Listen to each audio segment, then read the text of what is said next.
नमस्कार दोस्तों, मैं आपका अपना दोस्त जैकी। आज हम डीएलएड फोर्थ सेमेस्टर के सेकंड चैप्टर वर्ग वर्गमूल घन घनमूल के कुछ क्वेश्चन लेंगे।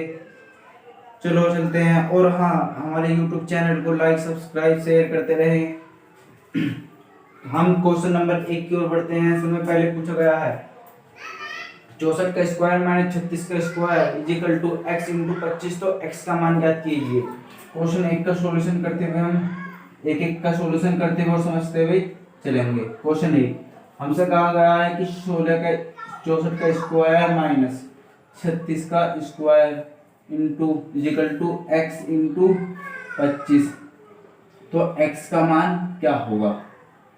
तो सिंपल तरीके से भी कर सकते हैं। जैसे एक तो तरीका इसका ये है कि आप 64 की 64 में गुणा करके उन्हें उस संख्या को लिख लीजिए, 36 की 36 में गुणा करके उस संख्या को लिखकर वो 64 के इन दोनों की संख्याओं को घटाकर जो योग आएगा उसे 25 से भाग करके एक्स का मान निकल जाएगा। और वो मेथड बहुत लंबा बैठ जाता है। इसे शॉर्ट तरीके से करेंगे और समझेंगे, क्योंकि हमें एग्जाम में अधिक समय तो लेना नहीं है। तो हम इसमें एक फॉर्मूले का इस्तेमाल करते हुए चलेंगे। हम जानते हैं कि A square minus B square is equal to होता है A plus B into A minus B. हम इस फॉर्मूले का स्क्वायर हम अक्सर इससे हम छठी सातवीं में भी पढ़ते हुए आए हैं। तो हम इस फॉर्मूले को इसमें इस्तेमाल करेंगे, यानी कि पहले तो एक बार इन दोनों संख्याओं को जोड़ा जाएगा, एक बार इन संख्याओं को घटाया जाएगा। तो 64 plus 36 into 64 minus 36 equal to x into 25। हम जान 64 और 36 को जोड़ेंगे कितना आ जाएगा 100 इंटू 64 में 36 गए कितने बचेंगे, यानी कि 14 8 और 5 हो गए 2 28 इजिकल टू एक्स इंटू 25। तो अब हम इस 25 को इनके डिवाइड के नीचे आ जाएगा। तो x इजिकल टू 100 इंटू 28 बटे 25। 25 चौका 100 बराबर 4 इंटू 28। हम 8 चौक 32 और 4 दूनी 8 3 11, यानी कि x का मान हमारे पास कितना आ गया 112। इस तरीके से हम इस क्वेश्चन को कर सकते हैं। फिर अगले क्वेश्चन की ओर बढ़ते हैं। अगला क्वेश्चन की ओर बढ़ते हुए चलते हैं। अगला क्वेश्चन हमसे कहता है कि 44 सही 16/36 का वर्गमूल ज्ञात कीजिए। क्वेश्चन नंबर 2 का सॉल्यूशन करते हैं। उसने कहा कि हमसे 44 सही 16/36 का वर्गमूल ज्ञात कीजिए। का वर्गमूल ज्ञात करना बराबर क्वेश्चन मार्क। ठीक, ये हम सिंपल जो सरल भिन्न होती है, हम नॉर्मली सरल भिन्न होती है जैसे 9/16 कोई सरल भिन्न है, हमसे पूछा जाए इसका वर्गमूल ज्ञात कीजिए। तो हम सरल भिन्न को तो हम कर लेते 3/4। इस तरीके से हम इसका सॉल्यूशन लिख देते हैं, क्योंकि हम जानते हैं कि वर्गमूल 9 का होता है 3 और वर्गमूल 16 का मान होता है 4। तो समय पहले हम ये मिश्रित भिन्न को सरल भिन्न में चेंज करेंगे। मिश्रित भिन्न को सरल भिन्न में चेंज करेंगे। अब से चेंज करने का तरीका क्या होता है? चेंज करने का तरीका होता है कि इन दोनों की गुणा और इन दोनों का जो गुणा करके आएगा उसका योग। तो हम कर सकते हैं कि तो हम पहले 36 की गुणा 44 में कर लेते हैं। 36 की गुणा 44 में 36 की गुणा 44 में कितना है 6 चौक 24 का 4 हासिल लगे 1 2 4 तिया 12 तो 14, यानी कि 144। इसी प्रकार इसकी करेंगे हम 144 यानी कि 1584 में हम 16 जोड़ लेंगे। 16 जोड़ने के बाद इसका मान हो जाएगा 1600। ठीक, तो अब हम लिख सकते हैं कि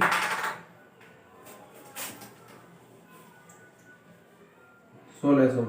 तो हम इसके स्थान पर लिख सकते हैं कि 1600 बटे 36। जो हर में होता है उसे ऐसी का ऐसी लिख देते हैं का मान। तो हम जानते हैं कि हम जानते हैं 1600 का, जो 1600 का वर्गमूल होता है वो होता है 40, ठीक, बटे 6 का 36 का वर्गमूल होता है 6। तो 6 और बाकी के सब को हल करने के लिए हम 2 से काट सकते हैं। 2 3 6, 20 दूनी 40। तो हम 20/3 या तो सही पर छोड़ सकते हैं या दशमलव में भी इसका मान निकाल सकते हैं। अब हम अगले क्वेश्चन नंबर 3 की ओर बढ़ते हैं। क्वेश्चन नंबर 3 में हमसे पूछा गया है कि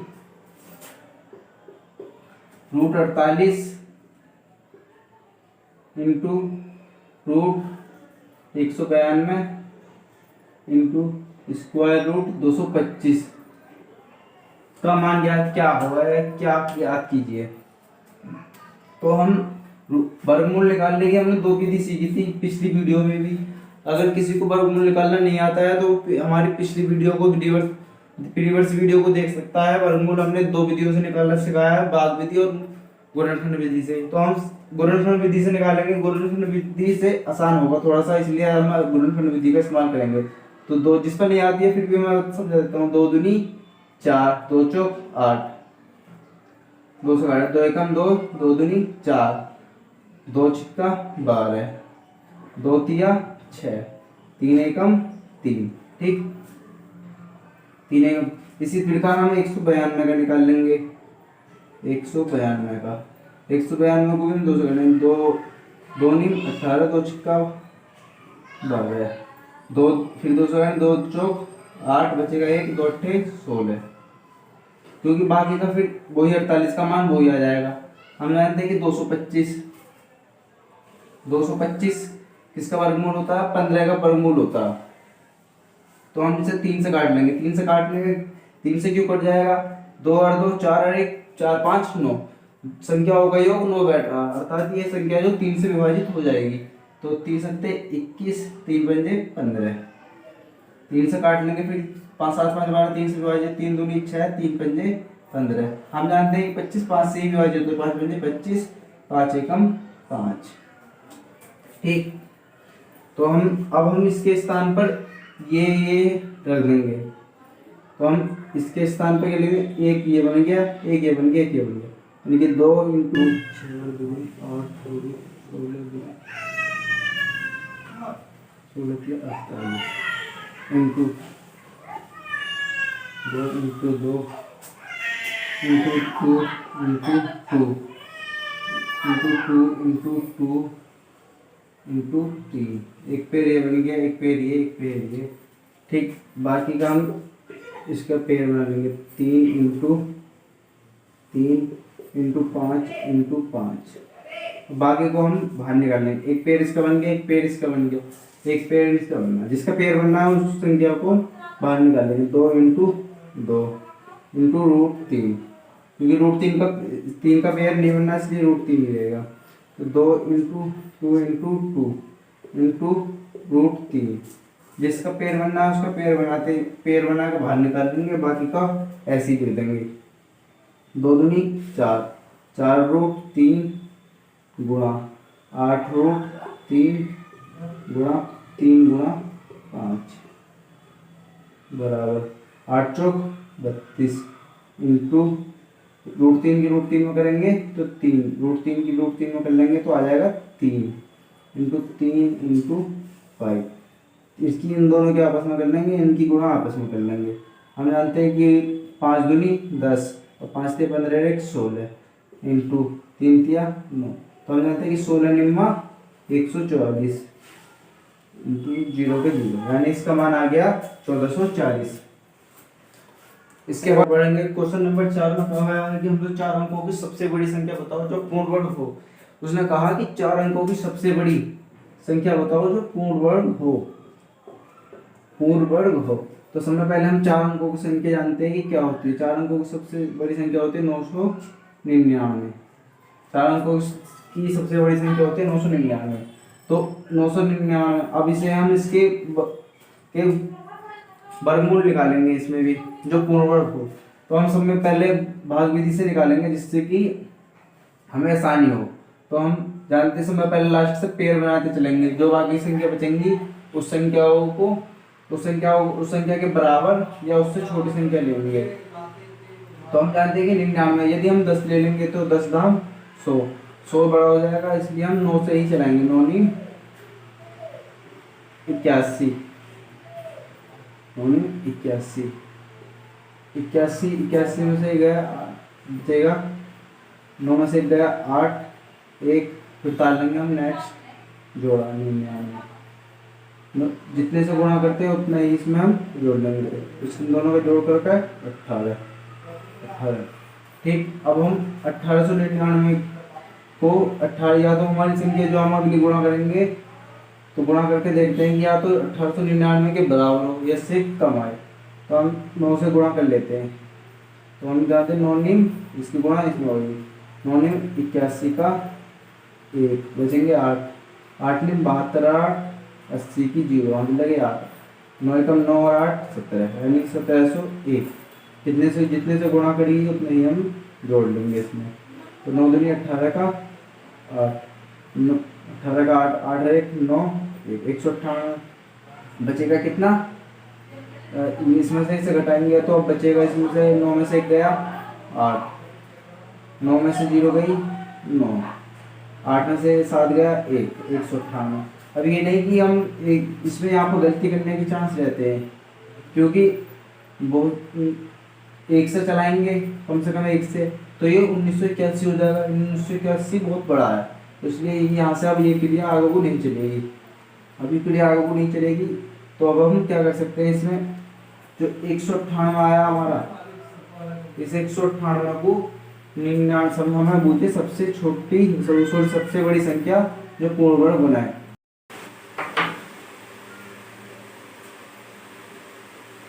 अब हम क्वेश्चन नंबर 5 की ओर बढ़ते हैं। क्वेश्चन नंबर 5 में कहा गया है कि एक बाग में आमों के 2304 पेड़ हैं, प्रत्येक पंक्ति में उतने ही पेड़ हैं जितने की बाग में पंक्तियां हैं, तो पंक्तियों की संख्या क्या होगी। उसने कहा कि प्रत्येक पंक्ति में उतने ही पेड़ हैं उतने ही पेड़ हैं जितनी पंक्तियां हैं। जैसे कि हम सपोज कर सकते हैं कि हमारे को कोई बाग है, तो उसमें 4 पंक्तियां हैं, 4 पंक्तियों में 4 पेड़ ही बोए गए हैं, तो 4 हमने पेड़ लगा दिए। तो जितनी पंक्तियां हैं उतने ही पेड़ हैं। तो हम देखेंगे कि यदि हम इन्हें गिने तो 1 2 3 4 4, यानी कि 4 गुणा 4 बराबर 16। 16 पंक्तियां हैं, 16 ही पेड़ है, 16 पेड़ है। यदि कुछ ऐसी उसमें कुछ भी दिया हो तो हमेशा उसका वर्गमूल, कोई भी संख्या दिया हो उसका वर्गमूल निकालेंगे, उतनी पंक्तियां आएंगी जितने की पेड़ होते हैं। तो हमें दिया गया है क्वेश्चन में 2304 का हम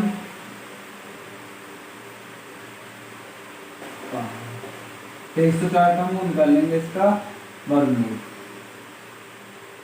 तो वही भाग विधि से, यानी कि 4 5 से करेंगे तो ज्यादा हो जाएगा, 4 एकम 4 16, 4 चौक 16, 16 में से 23 में 16 के कितने हो जाएंगे 7, डाल लेंगे नेक्स्ट जोड़ा। ठीक, 4 का 2 में कर लेंगे 8, फिर 8 से करते हैं 8 चौक 32 का 2, 8 अब सॉरी 8 से करें ना तो 8 2 64 का 4, हम बचेंगे 6, 8 2 64 6 70, यानी कि पूरा कट गया। तो हम लिख सकते हैं कि प्रत्येक पंक्ति में उतने ही पेड़ हैं, 48 पेड़ हैं, उतने ही पेड़ हैं जितनी की बाग में पंक्तियां हैं। तो पंक्तियों की संख्या, तो यहाँ पर हमारा कितना आया था, ये पेड़ों की संख्या निकल गई हमारे पास 48 होगी हमारे पास पेड़ों की संख्या। जितने पेड़ हैं उतने ही पंक्तियां हैं, तो पंक्तियों की संख्या हो जाएगी हमारे पास, पंक्तियां बराबर हो जाएंगी पंक्तियों की संख्या दिए हुए के 48, क्योंकि हमें क्वेश्चन जो है उतने ही पेड़ है जितने की पंक्तियां हैं। धन्यवाद। हमारे चैनल को सब्सक्राइब, लाइक, शेयर करते रहें और ऐसे एजुकेशनल वीडियो